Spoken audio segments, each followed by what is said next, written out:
Hello students, good morning. Students, आज हम जो चर्चा करेंगे वो उस टॉपिक पर करेंगे कि इकोनॉमिक्स के पेपर में अच्छे अंक कैसे प्राप्त करें। विद्यार्थियों, हर यूनिवर्सिटी का अपना सिलेबस होता है, अपना पैटर्न होता है। तो मैं अपना यहाँ पर अपना राजस्थान यूनिवर्सिटी का जो सिलेबस है उसका जो पेपर पैटर्न है उसके अनुसार डिस्कस करेंगे। आज जो इसमें हम चर्चा करेंगे वो आपका जो पढ़ने की तैयारी है उसको मदद प्रदान करेगी और आप एक बेहतर तरीके से पेपर के लिए तैयार हो सकेंगे। इसमें जो हम बताएंगे स्टूडेंट्स, वो ज़रूरी नहीं है कि केवल आपकी इकोनॉमिक्स में ही मदद करें। अन्य जो विषय हैं उनको पढ़ते समय, उनको आप पेपर की तैयारी करते समय भी ये जो जानकारी आपके काम आएगी।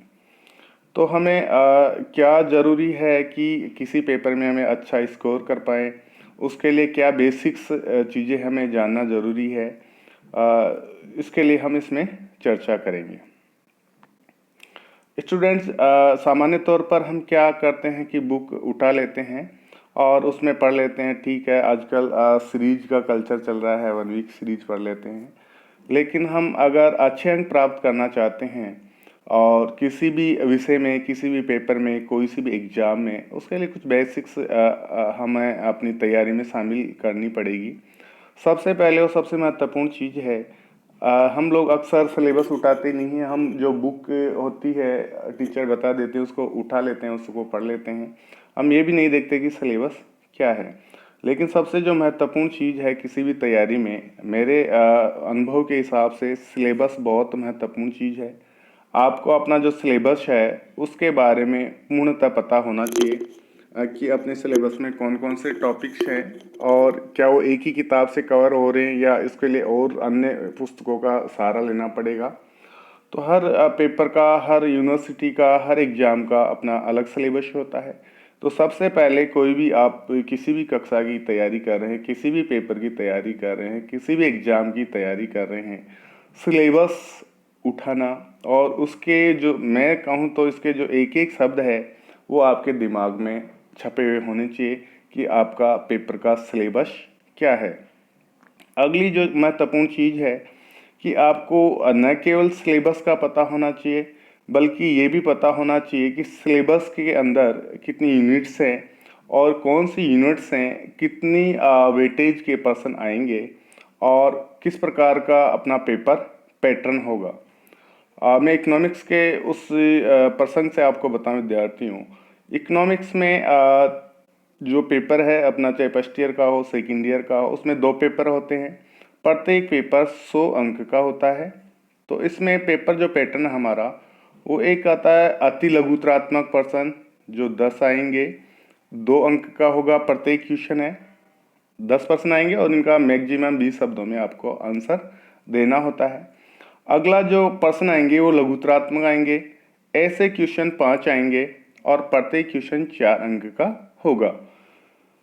ये जो है, इसके लिए आपको ये जानना जरूरी है कि ये तो आपका पेपर में 3 यूनिट्स हैं और 3 यूनिट्स में से ये 10 क्वेश्चन आएंगे। ये 5 क्वेश्चन भी आपकी 3 यूनिट्स में से आएंगे, सब प्रत्येक यूनिट को कवर करेंगे। और अगले जो क्वेश्चन आएंगे निबंधात्मक आएंगे। ये जो निबंधात्मक क्वेश्चन है, 3 क्वेश्चन आपको करने हैं। तीनों की प्रत्येक यूनिट में से आपको ऑप्शन मिलेगा। ये जो पहला क्वेश्चन और जो दूसरे प्रकार के क्वेश्चन है ये कंपलसरी, अनिवार्य हैं।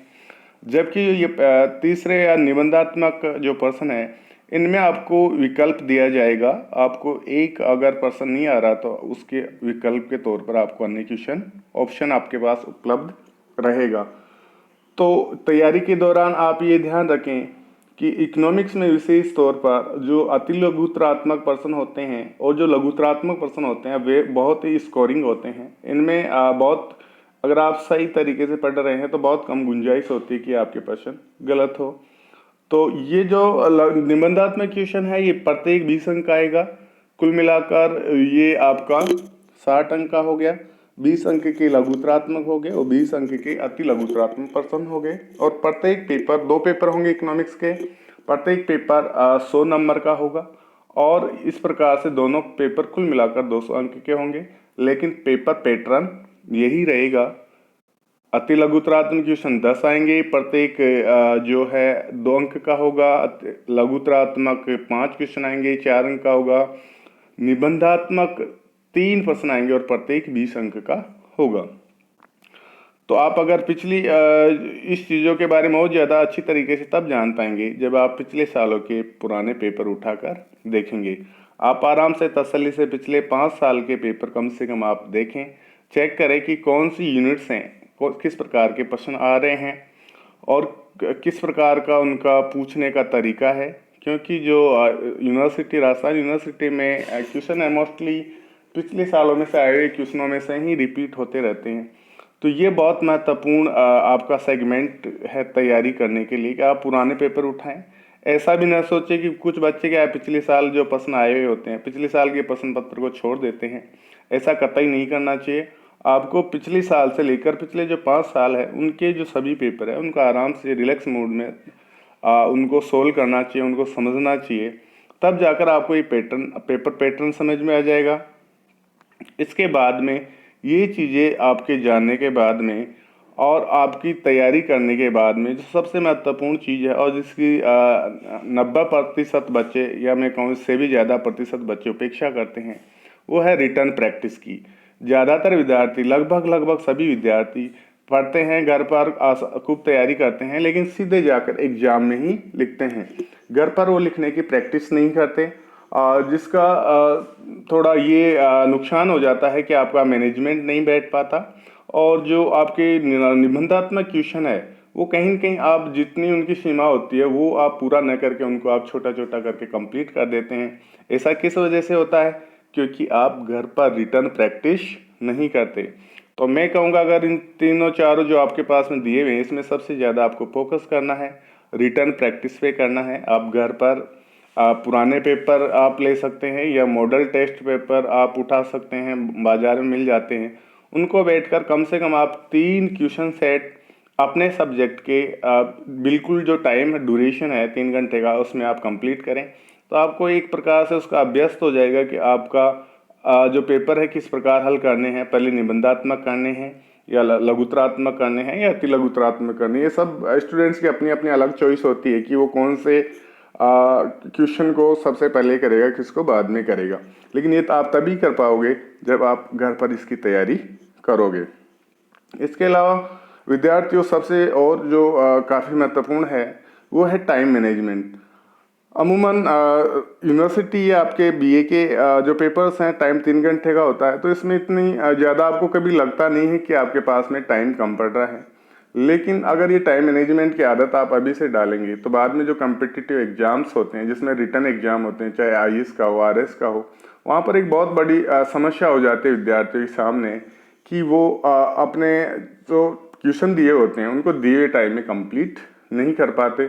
बहुत से विद्यार्थी कह जाते हैं मेरा ये पर्सन मेरे को आते हुए छूट गया, ये मैं कर सकता था, इसको और अच्छे तरीके से कर सकता था, लेकिन मैंने कम शब्दों में किया, फॉर्मेट में सही नहीं बना पाया। उसका सबसे महत्वपूर्ण कारण ये रहता है कि आप टाइम मैनेजमेंट नहीं कर पाते।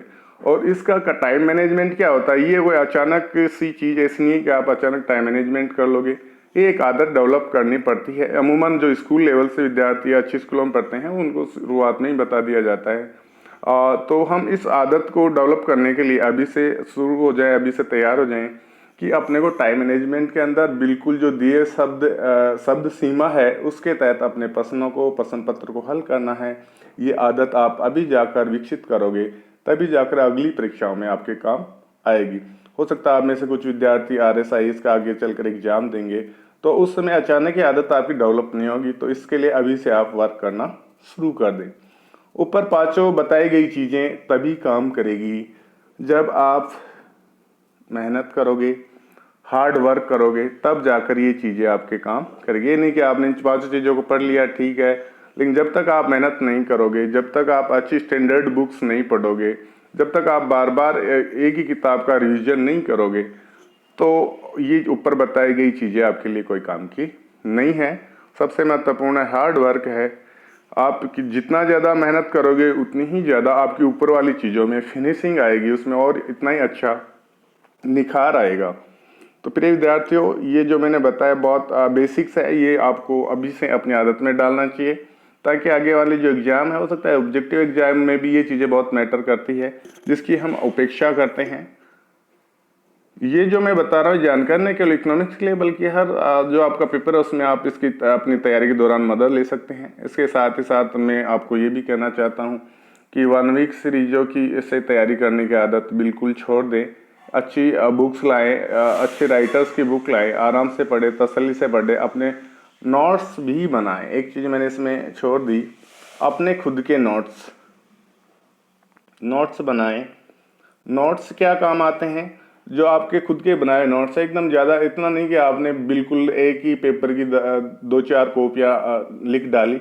बहुत शॉर्ट टाइप में बिल्कुल टॉपिक के अनुसार छोटी छोटी चीज़ें आप कवर करें, ताकि नोट्स क्या काम आते हैं एग्जाम से पहले 5-7 दिन पहले। आप जरूरी नहीं है कि पूरी किताब आप पूरी पुस्तक पढ़ पाएँ, तो उसमें बहुत छोटे समय के लिए रिवीजन करने के लिए आपको नोट्स की ज़रूरत पड़ती है। तो नोट्स किस काम में आते हैं? ये नहीं शुरू से ही आप नोट्स पढ़ रहे हैं। नोट्स केवल एग्जाम से पहले रिवीजन के लिए काम आते हैं, और रिवीजन भी एग्जाम का बहुत महत्वपूर्ण पार्ट है आपकी तैयारी का। जब तक आप रिवीजन नहीं करेंगे तब तक आपकी तैयारी का कोई तात्पर्य, कोई मतलब नहीं रह जाता। रिवीजन भी आपकी तैयारी का बहुत महत्वपूर्ण सेगमेंट है, बहुत महत्वपूर्ण हिस्सा है। तो विद्यार्थियों, इसी के साथ फिर आपको अगली जो क्लास है उसमें और इसके बारे में अच्छी डिटेल से बताएंगे। अभी के लिए आपको इतना ही काफ़ी है। धन्यवाद, शुक्रिया।